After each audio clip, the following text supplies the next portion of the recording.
Hello everyone. In this video, I'm going to show you a few positions, a few puzzles taken from practical play, from games, not study-like positions, but positions that can happen in your games as well. So let's go to the first puzzle. This is white to play. Black is threatening the queen, and if the queen moves, there is mate on g7. Most of us would just resign here because it looks completely hopeless. There is no tricks. The square is covered by the queen. The square is covered by the knight. So what do we do? There is a winning move in this position for white. You can pause the video and try to find out. The correct move is pawn to b4, an unbelievable resource.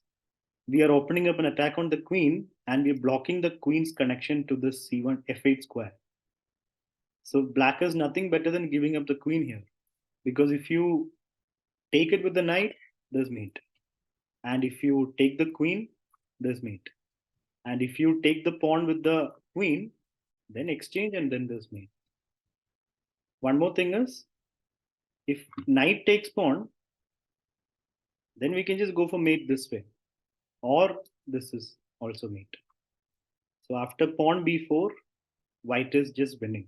Black has no defense. This is white to play. Black has just forked our two rooks. Another position that looks completely hopeless. What can we do in this position? White to play and win. The winning move here is rook to h8. King takes, of course, but the idea is queen g6, threatening mate.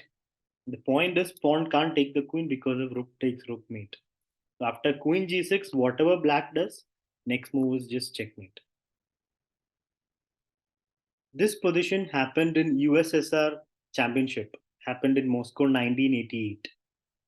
Can you find the winning move for black to punish this queen d4 blunder, queen e5 blunder by white? Black to play and win. You can see there's a pin over here and there's a pin over here, but the winning move is bishop to e4, uncovering an attack on the queen and on the rook. The point being, if queen takes queen, we will take the rook first and intermezzo, and after rook blocks, we take, and then we take the queen. So we are going to be up by a rook and it's winning.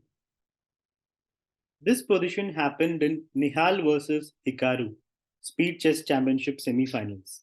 It is white to play and win. Can you find out the winning move that Nihal played in 1 second?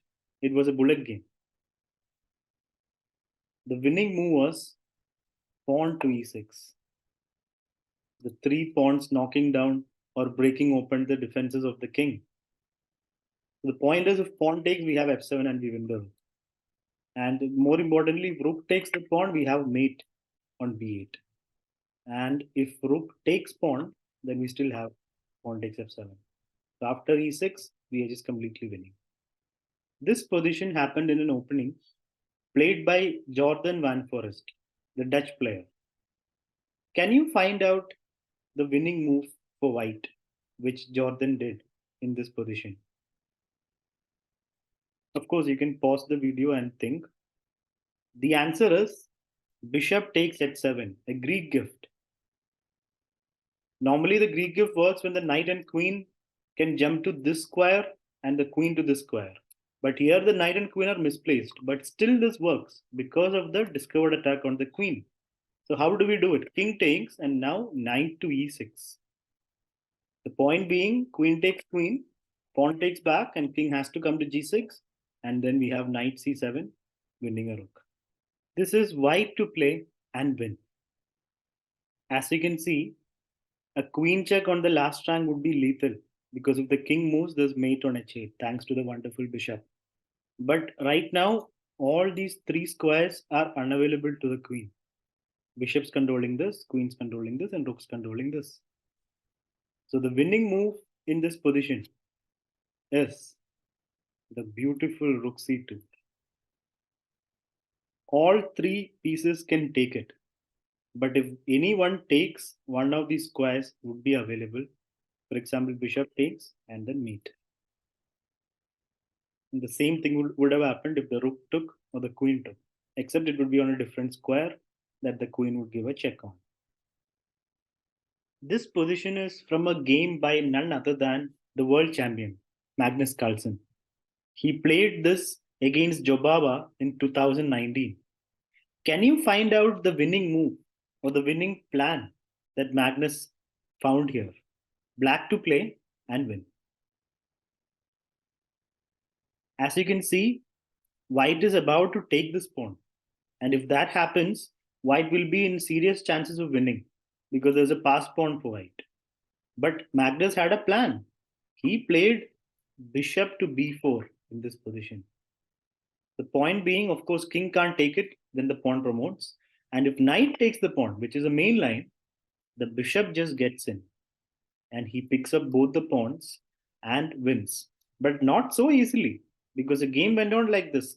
King c4, bishop took the pawn d5 check. The king went to d7 because of d6, knight check comes for free to white. So king d7 and now king d3. Bishop took the next pawn as well. And now king e2, almost trapping the bishop.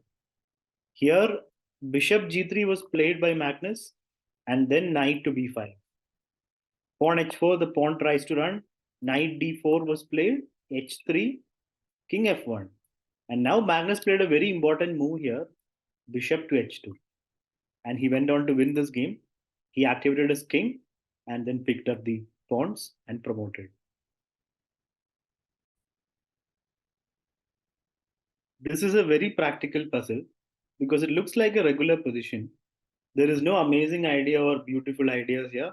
We just have to calculate our way to a victory here. White has just taken on e6, giving a check to our king. So black to play and win. So the point here is, if you take the bishop, there is queen c4, attacking your rook and the bishop.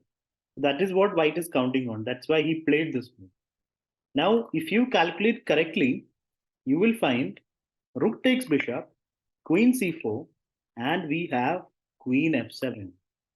A very nice move because now the pin is gone. And if queen takes bishop, we have knight e4, attacking the queen and attacking f2. So if the queen moves away, let's say to c4, queen f2. After king h2, don't take the rook because then he will also take our rook, right? We give a check, and when the king moves, then we take the rook. And we are up by a full rook. So hope you enjoyed these puzzles and hope they were helpful. I would be back with more such content soon, so stay tuned, everyone.